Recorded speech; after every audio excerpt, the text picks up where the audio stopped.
So my name is NourTrades. I'm known for trading stocks. I came up off of, interning on Wall Street. That's originally how I was known, back in 2016, I believe. And that's where my career started. 3 months out, I started doing it on my own. And now I run a community with over 1,000 members in a Discord. Thieves reportedly stole about $1 million worth of jewelry during a home invasion early this morning in the Hollywood Hills. The victim was also assaulted. That's pretty bad. NourTrades shows us bruises on his face. I think that was from the gun. He says he was pistol whipped during this brazen attack. It happened around 3:30 this morning here in the Hollywood Hills on Multiview Drive. Police say as many as 4 robbers wearing masks broke in while the people inside were sleeping. All the nice cars and all the nice watches and the luxury lifestyle, what's really behind all that and all the struggle that I had to go through and the obstacles that I had to pass as a business owner and even as a person, that in your situation you can get out of anything that you're going through and make sure you come up in life.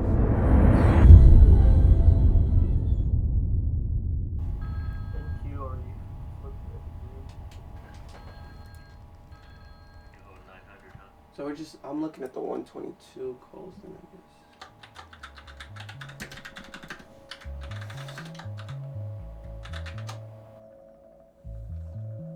I'll probably signal this when we touch 120, most likely.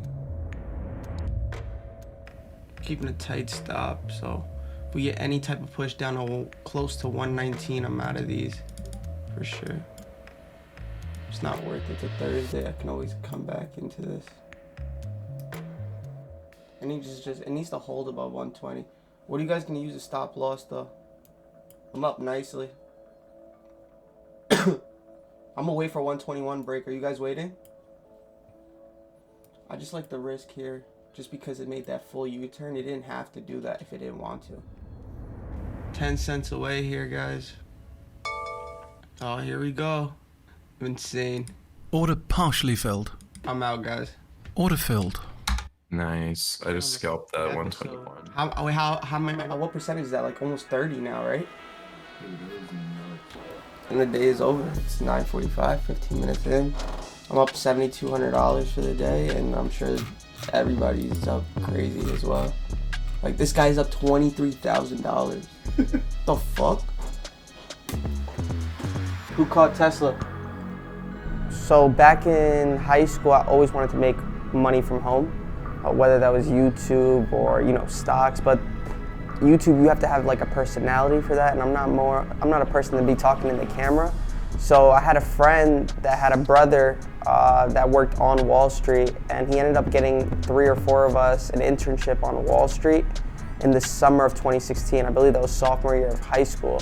That's honestly how we started. We ended up interning for about 3 months, and then we had to go back to high school. So that's how I ended up having to do it on my own. But I didn't know about options until like maybe 8 months in. But I was trading shares off the beginning, and when I found options, it was a whole different world. And at the time, there wasn't much knowledge on it as far as like going on YouTube and searching up how to trade options. So it's more of like sit there and learn hands-on, and that's kind of how I learned. 2016 versus 2022 right now, almost 2023, there's thousands and thousands of videos online on how to learn options. To be completely honest, I thought it was crazy making 40 bucks in a day, and that was amazing. Like, I used to screenshot it, send it to my parents, like I just made $40.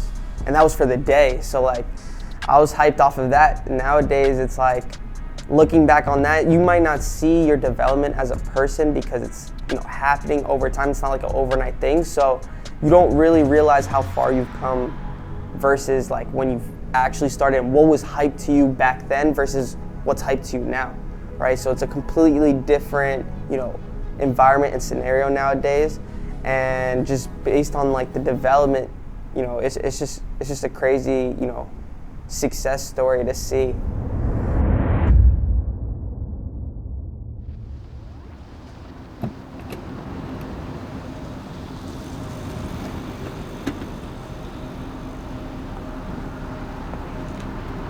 We're at 28 Duncan Ave, Jersey City. This is where I was born and raised. So I was like 10 years old before we moved. I was pretty young, but a few memories I have is my apartment getting robbed like 3 times growing up.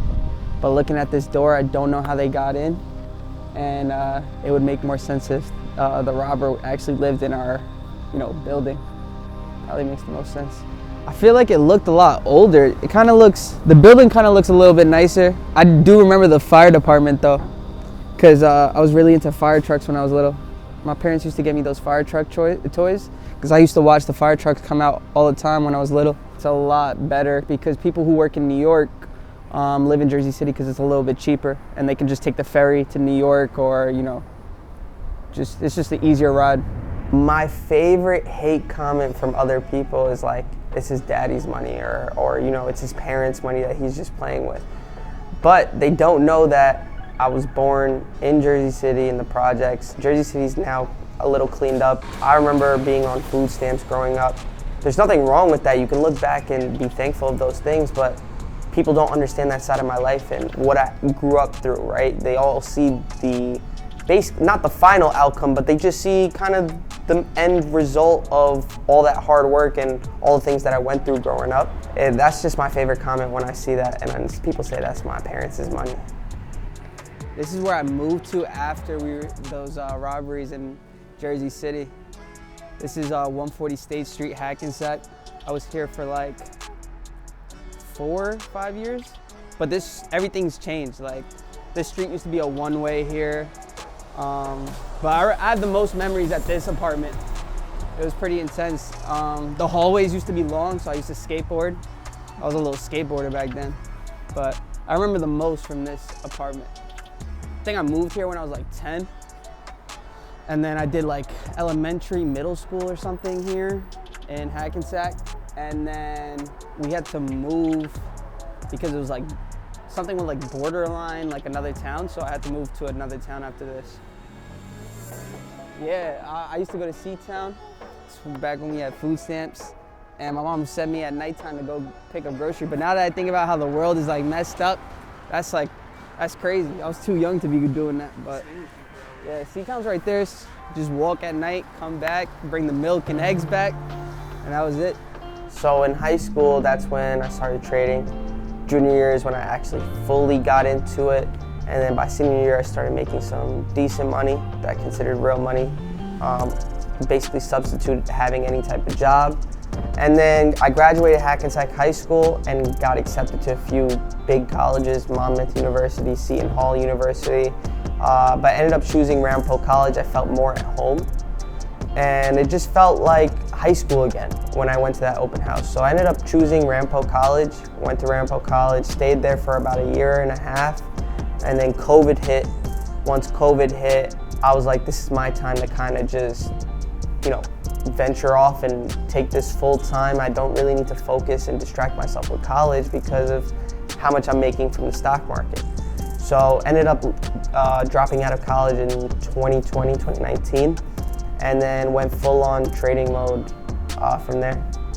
I never had planned that I'll ever be doing this stuff on camera, going on trips, recording them, and just being out there, you know what I mean? Social media, Instagram, YouTube, Twitter, all that good stuff. It was like, it started back in like 2018 when I ran into some e-com dude, and he's like, dude, like whatever you're doing right now, you're doing it by yourself. Why don't you turn this into an empire? And he was like, start recording, and I just gave it a try, and just over time, I just started basically uploading till I came to a day like basically this year where I'm uploading every single day, whether it's YouTube, Instagram, Twitter, things get uploaded every single day.